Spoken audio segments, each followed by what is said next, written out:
Hello everyone, my name is Zach and welcome to the painting support group where we help you to get your armies painted quickly.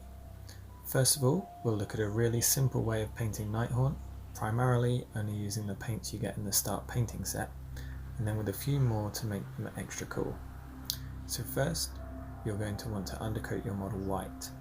You can do this by brush using the white from the start painting set, but I used a white spray just to get it done a bit quicker.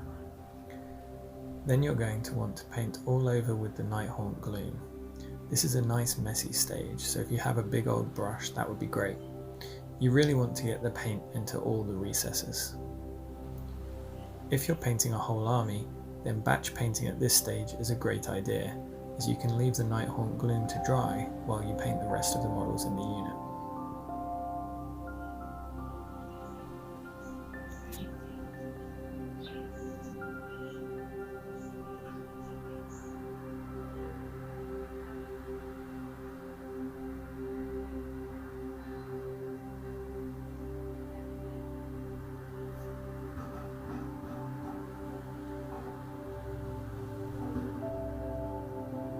Once fully dry, you'll grab another big brush and dry brush the whole model with a mix of Celestra grey and white.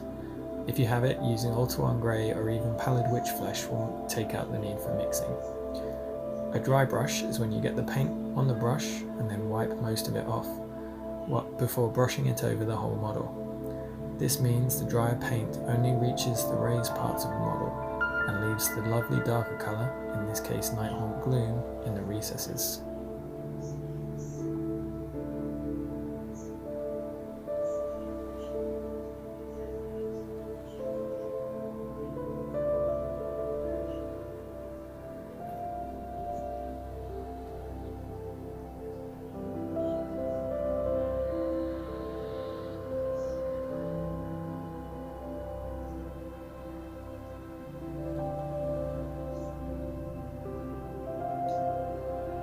You won't need to wait too long for the next stage, so pick up a much smaller brush and add in some details. First, get some Mournfang brown and paint the handles to any weapons. I've watered down this quite a bit, which means that when I apply it, it will flow into the recesses a little bit more and work a little bit like a contrast paint, providing some highlights and shadows automatically. If you wanted to use a contrast paint for this, then something like Wildwood would be great.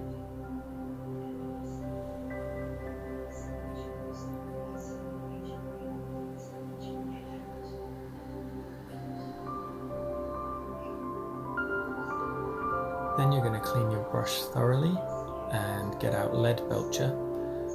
For both of these stages I just used the starter brush that came with the start painting kit. Paint the metal parts of the weapon and base with Lead Belcher. You might want to do more than one coat of this to get it more solid, but I quite like it to be a bit faded. Maybe look a little bit more ghostly. Again, this is watered down. Don't forget to paint the top part of the weapon, not just the bladed edges.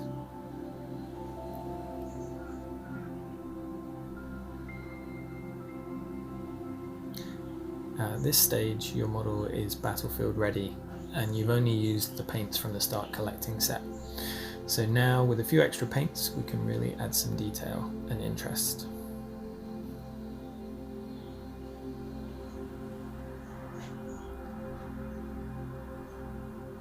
First of all, we're going to use Agrak's Earthshade. It's a great paint for quickly adding shading.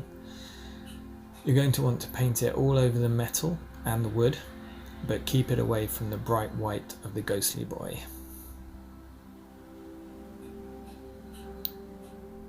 So the first two stages of this particular paint job are really big and messy, and you can use massive brushes for those. But like I said, this one, using a reasonably small brush. You could use the one from the start painting set. A lot of the brushes I use just come from cheap sets from the local art shop.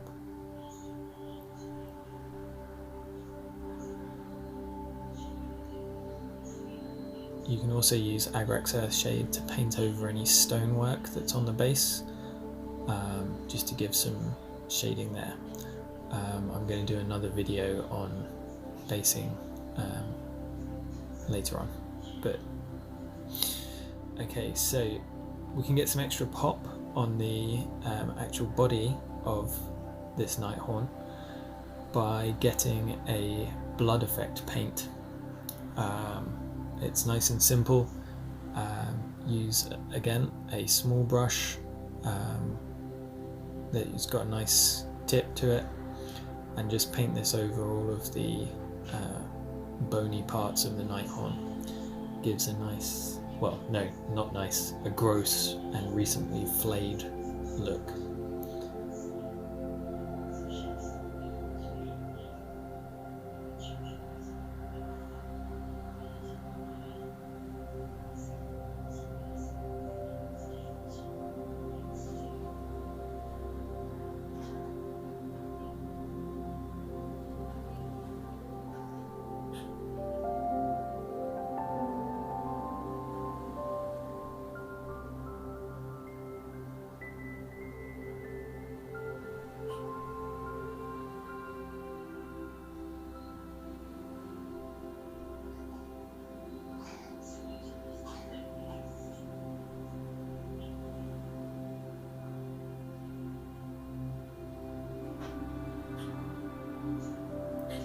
As an alternative, if you don't like this look, then you can get some contrast paints to get some contrast into your scheme. This is using Black Templar, and I'm just going to use it to paint the topmost cowl of the ghost. So have a look at the studio scheme, and they use this kind of look. Obviously they go they make it a lot more difficult and add in highlights and things like that, but we're just going to use Black Templar and paint over the top cloak of the Nighthaunt here. So here are our 3 different ways of painting, and then I've done one more at the end. I had an extra model, and rather than using Nighthaunt Gloom, I've done it with a purple, which I'm not so sure about it. I think I'll experiment with something else. Alright, thanks for watching, guys. I hope this is helpful to someone. I've got a few more videos planned, so like and subscribe if you want to see more like this, and any suggestions or critiques are welcome, so throw them down in the comments section. And thank you for watching Painting Support Group.